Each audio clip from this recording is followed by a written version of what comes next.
welcome to DM&D, where I talk about various things, Dungeons and Dragons, and running tabletop role-playing games. I am Argent Wind, also known as Jim, and I am the Dungeon Master for Avarice the Shattered World over on the Temple Tankard YouTube channel and Discord server. And as always, if you are looking for games, if you are looking for people to play with, or you want to run games and looking for players, we've got a lot of people wanting to play, and we have a lot of places, a lot of ways we can set you up with voice channels and chat channels to be able to run your own games. We also have a lot of one shot, especially around the holidays. We have various one shots happening, and so feel free to drop in, jump into some games, and check it out. Hopefully, you'll see you there. But today on DM&D, we're going to be talking. I'm calling this grab bag because I've had a lot of different questions pop up in the last few weeks and things I've seen on YouTube, topics on YouTube or topics on TikTok, on the D&D servers and various D&D content creators, and just things that have been brewing around the community and such. So, the first thing I'm going to talk about today is maps. There's been a lot of questions about where to get maps, how to use maps, how to find maps, and I wanted to kind of give a couple hints and tips around this because it's a very important thing in a lot of games. When you're wanting to run battles and things, a lot of times you want to have that visual representation of where things are. It allows players to do tactics. It gives the people better idea of what's happening, of how many enemies are left. Now, I'm a big fan of theater of the mind. But I will say that theater of the mind in combat situations can be very difficult because you never quite know what's going on. You never quite know who's where, which enemies have shown up there. When new enemies show up, if you were distracted or something and you didn't realize that more people showed up and suddenly you're going, what? There's a lot of confusion that can happen there, which is part of theater of the mind, but it's also a difficult thing to keep going. So keep in mind that sometimes maps are helpful for various combat, especially combat scenarios. Sometimes maps you want to represent where things are in relation to each other so people can picture things in their mind better, or you can keep track of it better yourself. So maps can be a really important tool. And I'm going to give you a couple of tips here. Now, if you're lucky enough to have a group of players you can play with in person, you may have seen things like this old thing here, which is the reusable battle map with erasers. You use your projector pens to write on them, and this is kind of old school here. But you have a lot of times when you have this sort of setup here, it can be hex paper or grid paper or grid style here. But you can draw out your maps on here with your pens, and then unveil it to your players. I did this with my teams every week when we did that. And then for monsters, you can have things like these old paper tokens. And so you have little tokens to represent the different enemies. So a little shadow person here, a female cleric here. And you can find these in various sets a lot of times. So these represent your little guys here, move them around on the map. It's just like having your virtual tabletop here where you're moving things around on the map there, but you can do it physically. You can also find, there's a great company called 1985 Games, or 1985 Games, that makes flat terrain pieces. They're peel and stick terrain pieces, like campfires and tents and trees and all kinds of things. They're really fun little ways to represent things on your map without having to draw it all out, or things you can move. A lot of them are really fun because they actually can you put them over to like the burning version of it. So you have your tents and then put them over, and the other side is a tent on fire or a tree and then a tree on fire. Fun little ways to do things like that. So I highly recommend if you have a chance to play in person, checking out those kind of resources. But online, you're going to find things like finding maps online. If you have the time and artistic ability, using mapping software like Incarnate is a really great way. I do use Incarnate for a lot of my maps I create when I have time. You can also take maps and drop them in and then add more to it. I've taken maps and dropped them in as a backdrop on Incarnate and then added resources on top of it, like a ship or things like terrains or buildings or anything else like that. So you can kind of use the whatever you find online as a backdrop and then layer on things on top of it using Incarnate. Or you can all build it from scratch as well. But online is a great place to find quick and easy maps for for to use in your virtual tabletops. So things like you can find various things like in table. You can find things that people have maybe have Patreons, or you can find maps on Pinterest. And if you're not worried about copyright infringement because you're just playing with friends, that's not really a problem. 2 Minute Tabletop is a great place to find a lot of maps. I found like Miska's Maps is another place, Miska, and Dungeon Cartographer is another source. There's a lot of different places you can find. And just typing in, I do a lot of times where I just literally type into Google search, battle map, snowy forest road, and a bunch of images will pop up there, and I'll find some good ones. One thing when bringing that map into a virtual tabletop like Roll20 or Foundry or anything else, you want to get as big a size version of the map as you can. If you take a thumbnail version and drop it into those things and try to blow it up, it gets all fuzzy and hard to see. So don't be so when you find a good size version of the picture before you bring it into a virtual tabletop, because otherwise you might run into some problems around there. So but again, finding those online maps can be a really quick search, drag and drop, and you have a map ready to go. There can be some difficulties depending on your software and how you line up the grid or how you line up spacing or size there. So you kind of have to play with it a little bit. Um, but once you've done it a number of times, you'll start getting the feel for it and figure out how to do it. But that way, you've got those maps at the ready. You're not spending a lot of time doing this. And again, if you have the time and want to do your own maps, more power to you. I mean, I wish I could do more of that myself. But if you don't have the time, there are resources available. One thing also with Incarnate, if you didn't know this, you can actually explore maps, and people can publish maps out for other people to use on Incarnate. So you can put in kind of that same search parameters of like Demon Temple or Snowy Forest or a Rocky Cliffside. And you can see a lot of versions of maps that have some of those characteristics about them. And then you can, again, download those maps, drag them into your VTT. So definitely resources out there for you if you're trying to find maps for your games like that. You can also, I've done this a lot of times, for more of a theater of the mind approach, you can drag in images, pictures of places. I've done things like knowing what sort of look you want to have for your like city or countryside or a village or whatever else that. Typing an image search into Google to finding something like that, you can find lots of cool different ways of representing it. And so when you talk about describing a village, you can actually drop in a picture to then draw everyone's attention and see what that looks like there. Maybe some modifications, but you might find some inspiration that way too. It's like, what do I want this village to look like? How do I describe it? Well, here's a picture. And now you can describe the details about it or what's not on the picture. Great way to really kind of immerse people into the visual aspect of your world without having to spend a lot of time. I've done things like one of my capital cities. I found cities on the Mediterranean in France had a very similar look for what I was going for. The idea of ancient ruins of Middle East or Morocco to kind of have that sort of interesting like old school feel for a certain region in the world. So again, think about what you want it to look like there and find an image that works for it and drag and drop it into your game. Um, so uh, so again, that's maps and images there for showing visual things. Um, and Dow or anyone else, if you happen to be out there, if you have questions, of course, as always, throw them my way. I'm happy to expand on things here. Before we move on here, I do want to say I am planning to potentially run a little shorter episodes. So maybe doing a half an hour episodes here, depending on content or questions or anything else like that. But that way I can definitely make sure that I have time to prep content, time to make sure I have everything in order moving forward here. And again, it's a little people have some shorter attention spans sometimes, so having a little bit less lengthy content and more focus can be really helpful for us and for me, for that matter.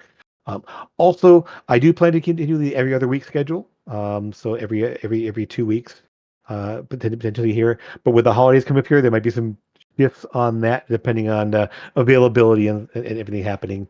So I will always keep check back here for when the next DM&D is. I try to make sure I have at least some time in advance here where the topics are and everything. So uh, with that though, also um, I do intend to start a little bit later in the future, like 5:30 Pacific time, just because getting here in time to get things started at 5 o'clock can be a little difficult. So I do want to make sure that I have enough time to get in, get ready, and get things going here. So you may see some scheduling differences coming up here. So maybe starting about half an hour later, maybe only having a half an hour long show. We'll see where we're at here and see how that goes. But we'll keep you posted on that. But next topic. I had questions come up about reskinning monsters and items. Um, one very common thing to do that I've done in running my games, and what a lot of players have done, is to take an existing monster or an existing item and reskinning it, changing the details about it to fit more into the situation you're running with, to fill a need in the game there, or in the case of items, sometimes to fit something the party would be more interested in using. If you have a lot of sneaky rogue type people and spellcasters, throwing a two-handed sword into the party means they're just going to sell it. There's no point to this because no one can really use it. And so knowing that, where it's like it's still interesting treasure, but maybe taking that cool flaming giant long like two-handed sword and making it a short sword or a scimitar. Or making it into a quarterstaff that can then burst into fire and hit people and do fire damage with it there. Um, so there's that fun thing of taking an item that would be fun to use but doesn't fit the party and reskinning it into an item that makes more sense for them. Now, obviously, sometimes you're going to have items that just aren't going to fit, and that's fine. Maybe they take and use that item to trade or sell. That could be a very useful thing for them to be able to do, but you're not like ruining like here's this really cool thing and nobody can use it. Well, that's no fun. Um, Now, in the terms of creatures, uh, Double Taker there brings up a good point there. If you have certain types of creatures that um, that are triggering to you or party members there, reskinning them into different versions that aren't going to be problematic. So taking giant spiders and saying, no, make them a giant lizard instead. Or because gecko type lizards there can climb on walls and ceilings. They may not use web, but maybe they breathe out a sticky, gooey substance that acts like a web but isn't a web. That way, you're not worried about. You can still use a wider variety of creatures and monsters, but it isn't going to be a problematic for you or anyone you run for. So a lot of times, a reskin of a monster is just changing the description. It can have the exact same abilities. In Avarice, the party has run across Witherlash trees, and there are these in this case they ran into, they were undead versions of these trees that had these spiny, spiky like vines they could like bend out, wrap around creatures and pull them in and bite them. I literally just use the exact same stats for ropers, which are a rock-based creature that are usually subterranean, and I just took their stats and made them wood and used vines instead of like ropey, like stony tendrils. Same stats, same abilities even. I just made them tree-like instead of rock-like. Easy. I took something very similar. I wanted to do a situation where uh, there was the party didn't run into this because they avoided the encounter, which is totally fine. It happens. But I created a pile of rags and clothing that could reach out and wrap around things and strangle them or bind them up or constrict them. I used assassin vines. I just changed assassin vines, a plant-based creature, and made them into a construct of cloth that had the exact same abilities, even the same stats for the most part. So you might, in these changes, want to change vulnerabilities or resistances. Or obviously things like if it's changing from stone to wood, maybe it's vulnerable to fire. If it's you're making something an undead version of something else, maybe now it's uh vulnerable to radiant damage, but since it's undead now, it's probably resistant or immune to being charmed or frightened, or maybe resistant to psychic damage because they don't have much of a brain. So there's those things to consider is that when you can take a monster and change it into something of a different type, just changing making an undead, like a zombie wolf, taking the stats of a zombie and the abilities of a zombie and applying it to a wolf. That's another way to do things. So looking at the characteristics of a base creature, of two base creatures, and combining them into something that becomes more unique for your world. It's not necessarily in the monster manual or in the guide that you work with here. You can literally just morph creatures together, combine their abilities, and make it something very unique. So it's not in the books. Now, obviously, there's a lot of third-party resources there for a astounding amount of creatures and monster ideas out there. So the more you have, the more you can draw on. But you don't have to have a specifically built thing. You may want to create a higher or lower powered version of something. And so by making them more challenging, adding hit points, increasing their stats, increasing their damage, is a basic, very simple way to make a more of a threat or something that's like super powerful, but you want to bring it into your game. Tone it down a little bit. Bring down the stats. Bring down the armor class, the defenses, and their hit points or whatever. That way you can still use a fun creature. And the idea of this thing coming out there and those people that know a little more about games going, oh my God, it's going to kill us. And then, oh, it's not that bad because it's a lower powered version. So aren't those things usually a lot bigger? Oh, I guess not. Okay, so this is a juvenile version of that one. So that way you can have those fun encounters that don't involve having to throw something that's too powerful at them. In it, bring it down. You want something to be more of a threat because it'd be a surprise. Ramp it up. A more powerful version of something there. And yeah, as Sora mentioned there, stopping metagaming. If you don't like, hey, I know these things are always vulnerable to fire. I'm going to throw fire at it. Well, obviously, if you remove that or change up what they are, oh yeah, sorry, these guys you normally just wipe them out because they have terrible wisdom. This one's really wise, or this one actually resistant to that type of magic. And so you want to get away from doing that just to be petty to a party, but it can also add a challenge or a surprise to an encounter that they weren't expecting. I The party ran into a whole bunch of undead troglodytes in a earlier session of Avarice, and I took normal troglodytes, made them undead, gave them the undead traits of not being able to be charmed or frightened or even paralyzed, really. And then every time they had that typical troglodyte stench, so you got sick when you were nearby them. But I made one little extra addition that when they died, they went poof into a cloud of noxious gas that kind of expanded out from them, and it lingered.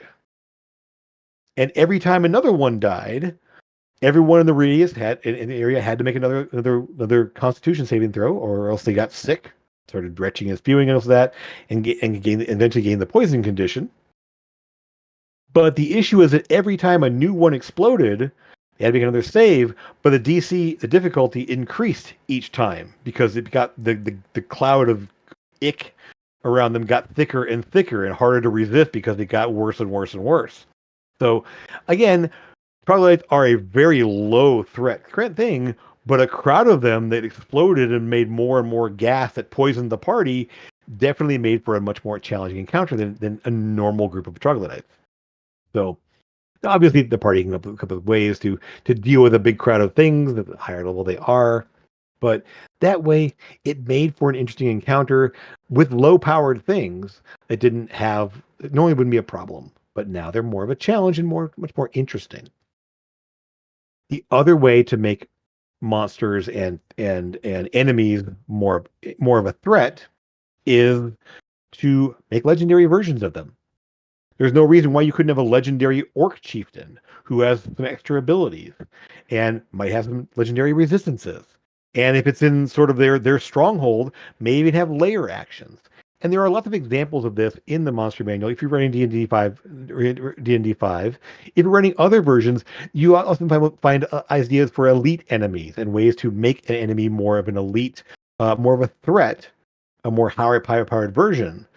For D&D, those legendary resistances become automatic successes on saving throws. If something happens to them, they can say, you know what? I'm going to save. I don't want that to happen to me. So they can ignore the effect or lessen the effect, whatever it is. But then legendary actions are ways to give those powerful enemies more chances to do things. And I will tell you that is the most effective way to increase the challenge of an encounter is when the enemies can take more actions, they become more of a threat. If you have a whole initiative round or a whole sequence of actions, whatever's happening here, and this single enemy can only do one action on its turn, and then nothing happens until it comes around to its turn again. It's I do one thing, I get hit by 5 or 6 people, I do my thing, I get hit by 5 or 6 people. That encounter is not going to last very long. But if I can do my thing on my turn, somebody else goes, now I can interrupt somebody else's turn to do another action and then goes along. I can do another action again. Every time you add those actions in there, it can change the landscape of the fight and change the pacing of the fight, giving that making that creature much more of a threat. So the other way, of course, to add to an encounter and add to things is having minions that continually show up. They're not hard to deal with, but there's a swarm of them. There's a bunch of them to deal with there, and they can't be ignored. And having ways of having that legendary creature having an action to buff their minions or to revitalize their minions or even heal their minions and bring them back from the dead if they're a necromancer. Like being able to raise 5 of the guys you just killed. They go back in to fight some more. There's lots of fun legendary actions that can happen based on just the theme that you're going for. Now, I'll tell you a great resource for this, some great information about this. Um, is my buddy Zach, who's been on our show a couple times here. You can find him on Box of Teeth. He has a lot of advice around reskinning monsters. He's created tons and tons of monsters. In fact, his mimics, he has a ton of mimics out there. But he also has a lot of advice around reskinning monsters or creating your own monsters based on certain themes. So check out Box of Teeth. You'll find him on TikTok, on Instagram. He's got some YouTube videos. Lots of fun things you can check out there from him. Similar content to that. Um, so the next topic I wanted to jump into, unless there's questions that pop up in here, always obviously throw more questions out there if you got them. I wanted to mention things about player death. This has come up a couple times here, and some discussions have happened.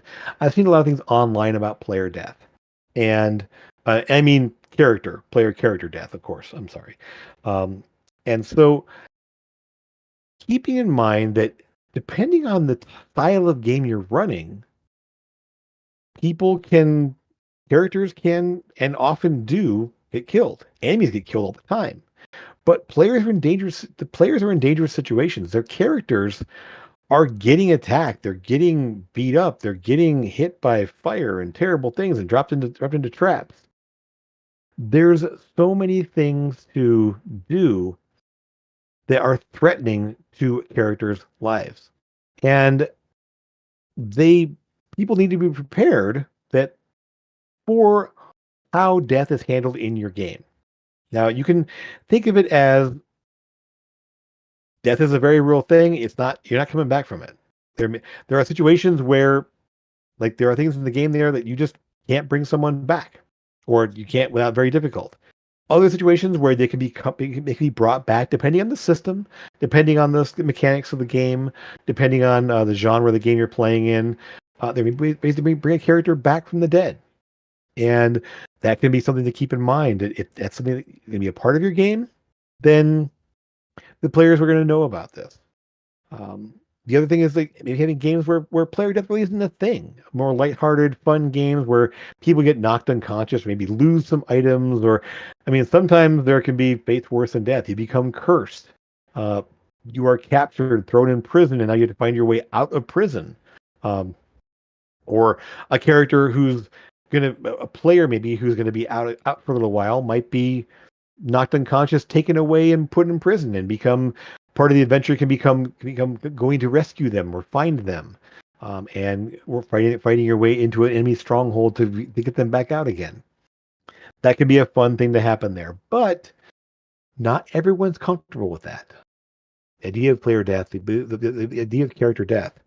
So talk to your players, especially during session 0, and then occasionally throughout the game sessions there, is making people aware that this is a possibility, and seeing where their comfort level is. Some people are fine with it. It's a threat. It's a terrible thing. Bring it on. If I die, I die. We're moving on. Some people are very emotionally attached to their characters, and they don't want to see bad things happen to them. Well, obviously, bad things are going to happen, but it's something you want to keep in mind. Is it's going to change the tone of the game. It's going to change sometimes the players' enjoyment of the game. So be aware of what people's feelings are around it. Be aware of what your feelings and what your intent is with your campaign, and make sure that's communicated out there. I saw one TikTok person, a DM there. They were really interesting thing, a really interesting thing. They had a rating system where they went rated from 1 to 4, from 1 being it's lethal, and she had they had their players actually rate what their comfort level was. So everything from 1 to 4 was I'm okay with it, bring it on, it happens, to rating 2 being it can happen, but hopefully there's a way to come back. 3, don't don't don't no, please don't kill me, but okay, I could lose things potentially, or other things could happen besides death. To 4, nothing bad better ever happen.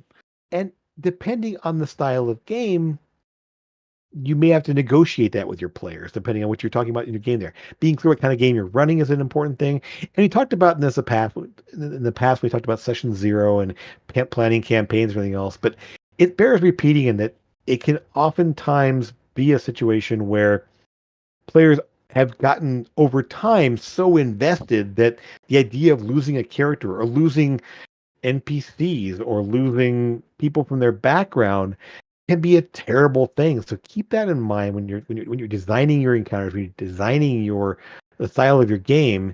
It might not be well received, and it may cause some problems with players. So be aware of that, and um, be open with your players and the feedback there. I've seen too many times where DMs are just like, "You will die." It's all about that TPK. Getting that thing there. It's a badge of honor to TPK a party. Make that something that you communicate as part of the talking about the game here, because people may not want to sign up for that.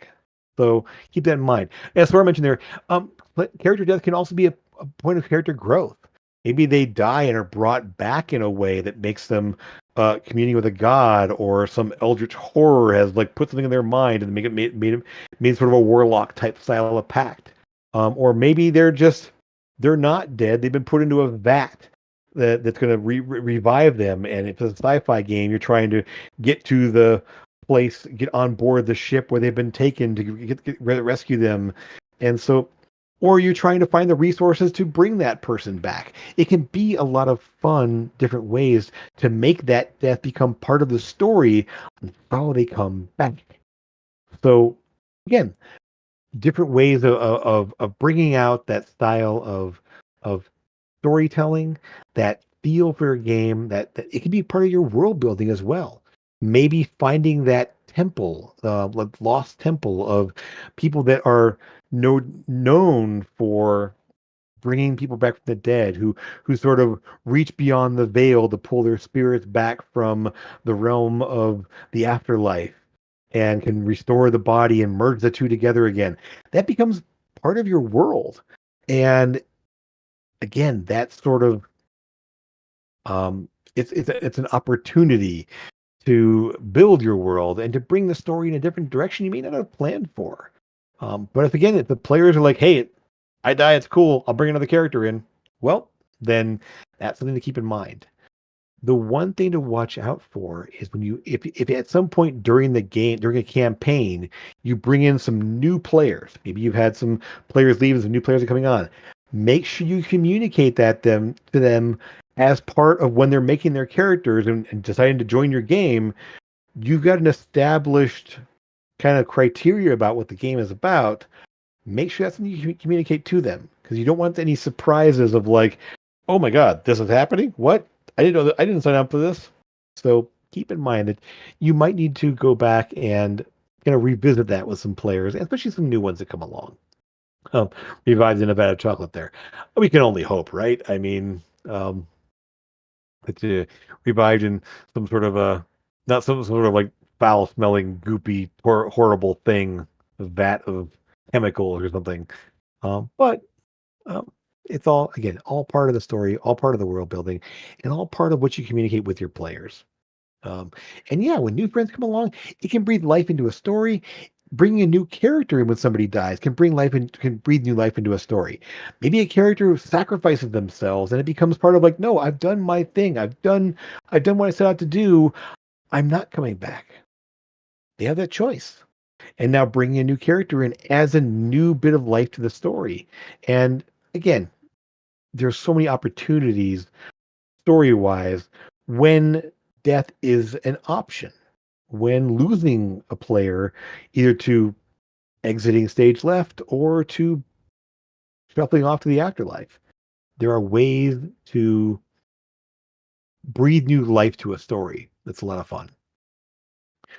Um, so those of you sitting there, any other questions or anything you want to throw out in terms of ideas, or give you a minute or so to think about that?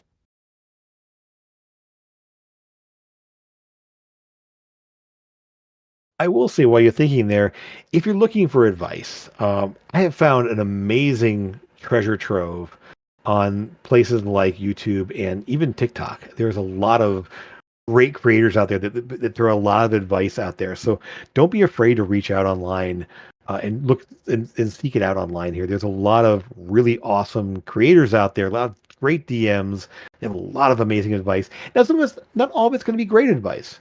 Some things you may not agree with, and that's fine. But don't forget, it doesn't hurt to go and hear what some other opinions are. I've seen some people that kind of have certain takes on what they want to have in their games, and I'm thinking that's interesting, but not in my game. But it does broaden your horizons. It does add in a lot of extra potential ideas that you may not have thought of before. So if you are looking for inspiration, besides this show, of course, there are a lot of other creators out there that have a lot of really awesome resources. So don't be afraid to jump onto YouTube, search for D&D, go onto TikTok, search for Dungeons and Dragons, um, go check things out here. So the question comes up, how would you handle a rules change mid-game? Usually this sort of thing happens, I've found, when an unforeseen situation comes up of a player gets a level up and a new ability and maybe or a new item that just makes them utterly unfun to deal with. Um, this can happen where it's like, let's tweak that a little bit.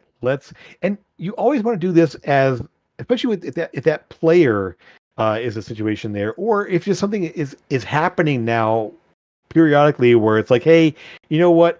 We're gonna change this because it's not fun to deal with this. It's unbalancing the encounters and making it too trivialized. It's trivializing the encounters for you. And most of the time, people are going to see that and go, "Yeah, I can see what you mean." But sometimes maybe they don't. But the main thing is to be upfront, honest, and communicate about it because it's like, "Hey guys, I'm having a real hard time with this situation or with this combination of abilities and the way the rules are working here." Remember, D&D, any role-playing game you play, they will tell you, usually in the rules, that these are guidelines. You can, as the game master, as the dungeon master, choose to break them, to make your home rules, to make your homebrew ideas, to change things like that. So the main thing is if you're going to do it mid-game and something you may not have foreseen, and now it's the problem, talk to the players, talk to the specific player or the whole group and saying, hey, based on this thing happening, I'm not thinking this is fun here. Maybe you ask for their input. How do you think a good idea would be to change this to make it more balanced, make it more fun, make it so that we can do this without losing out on all of this other thing. Um, so sometimes if you put a house rule in place and you realize that, hey, this house rule is not working or I'm not liking how this goes, you may drop it. But again, talk to the players, talk to the party members and everything else that, and see what their interest is. It's really um, it's really a good idea to let them know what you're thinking and the rationale behind it. Because a lot of times when you explain it to them, saying, "Hey, this is making it really hard," they're going to agree. They're gonna see it. They're going to know what's going on here. And for the most part, if they have a disagreement about that, negotiate with them. Hey, maybe we just try this, or let's tweak this a little bit, or hey, let's not do this thing here. Um, uh, so it's really a good way to talk to them here. Um, so Dow's question there is kind of multi-class players wanting to RPG character would hurt in ability score improvement would be harmful to give the game to a game to just give multi-class the improvement at 4, 8, 12, 16. You know what? I thought of that. And actually, that was the, I was sometimes multi-class makes for some very fun variations of characters you may not have thought of before here, but it does penalize you for taking 2 levels in this and 2 levels in that because now you have to wait until fourth level to get that feat or that ability score improvement. So I have considered doing it where it's just based on character level. Previous even D&D versions, previous versions of D&D did that.